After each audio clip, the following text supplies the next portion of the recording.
Alright, I'm doing a video on how my system is hooked up. I have 4-gauge booster cables coming in from the 750 watt panels, which is up there. That mess of wire is where my old panels came in. They connected through, where is it here? Those type of connectors, they're no longer in use. I gotta just unscrew them off those bus bars and take them down. The only ones in use are those ones, those big heavy duty booster cables on that bus bar. And they come in through here and they go through this marine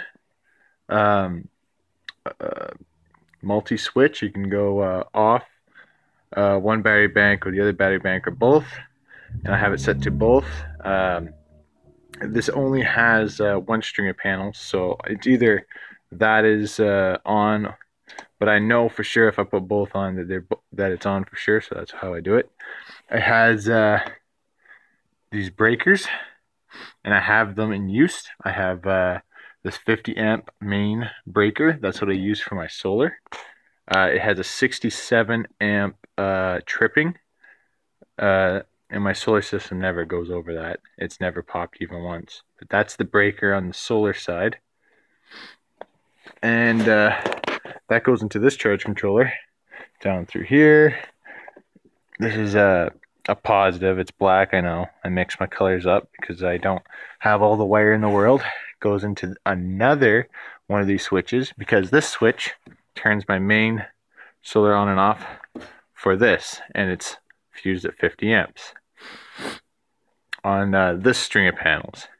And if I turn this off, this will not get power. So then after that, it goes to this, and it also goes down to this controller, this marine switch slash breaker panel. It's off because I don't want this charge controller on when my grid tie is on. So I keep that shut off. It also has breakers. So this one is breakered for 50 amps, and this one's breakered for 50 amps. Actually, this one's breakered for 50 amps twice because it's got to go through that breaker and that breaker. But anyways, so that is that string of panels. And then this is my other string of panels. I have it coming through these two wires, which are rung across the rafter and come in over there. And they come down behind this panel. You'll see them moving here when I shake them. I'm shaking them right here. Okay, they come down to this DC breaker. These are both the same. These are the boxes for them.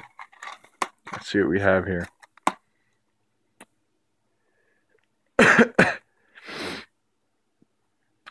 $50 amp AC and DC breaker. I have two. This one, I have it, the lines going to batteries, also has a 50 amp breaker. It breaks at, right here, trip amps. Let's see if we can get that. Will it focus? There you go. Trip amps, 67.5 amps DC. It's a 50 amp breaker. And this is my on-off slash breaker for the solar side. This is where the solar wires come in. You can see it's just, I used, it's 3 strands of 14 gauge because I don't have that much amps coming through because the 24 volt solar system, which usually runs at about 32 volts at, let's see, if my amps coming in are 45, it's half that. So 22.5 amps coming through 3 of these wires put together. They can handle that. They're meant to be able to handle 15 amps each. So 22.5 amps for all 3 is within what they can handle.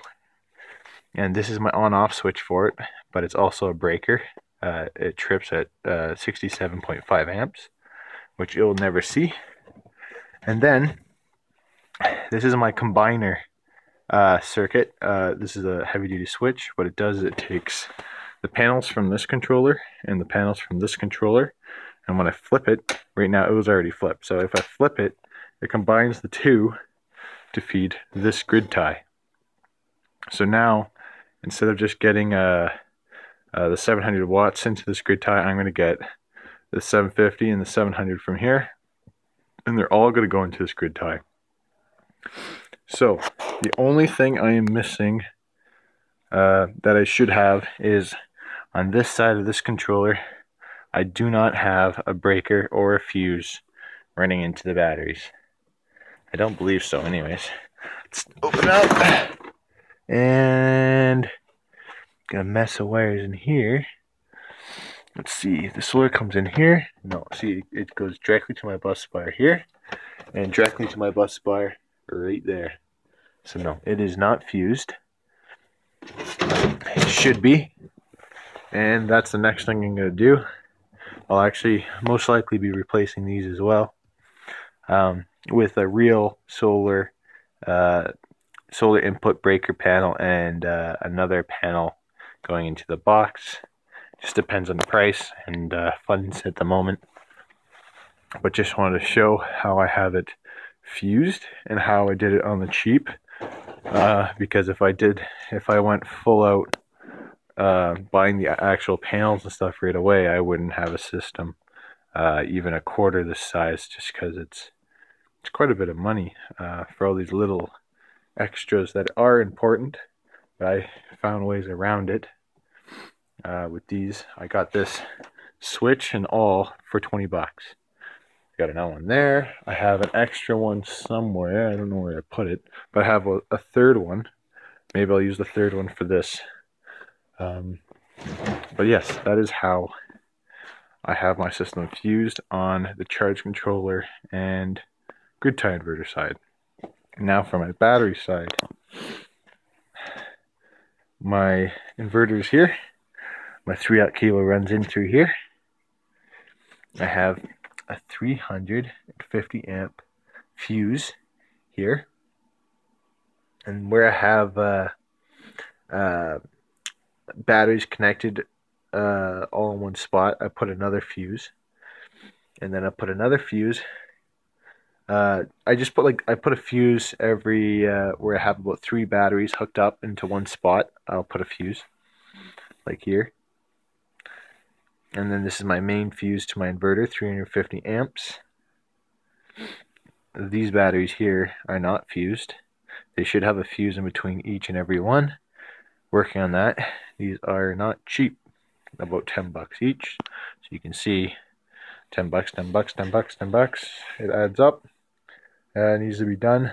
But these are brand new batteries, so I don't have to worry about them quite as much. But I am going to still fuse them properly in between every battery. And then for fusing going into my house, all I have is the onboard breaker system on this SW3000.